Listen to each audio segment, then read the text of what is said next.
আসসালামু আলাইকুম প্রিয় বন্ধুরা, আমি অনেক অসুস্থ ছিলাম। ডেঙ্গু জ্বর হয়ে আমার অনেক সমস্যা হয়েছিল। এতদিন আপনাদের মাঝে শেয়ার করিনি।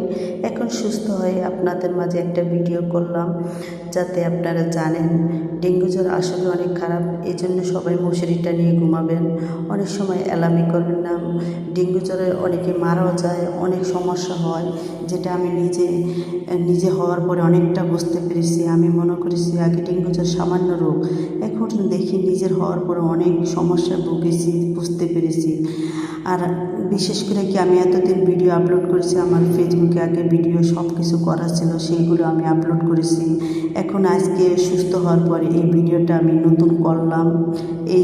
এখন দেখেন আমার চেহারার ধরনে বোঝায় না আমি কতটুকু অসুস্থ ছিলাম, কত শুকিয়ে গেছি।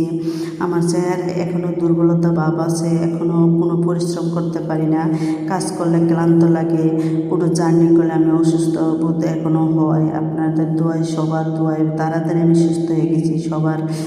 সবাই যেন আমাকে এত ভালোবাসেন, আমি অসুস্থ হওয়ার পরে অনেকটা বুঝতে পেরেছি। আর আমার ফ্যামিলি তো অল টাইমে দোয়া করেছে, অনেক সেবা যত্ন করেছে, তাই তাড়াতাড়ি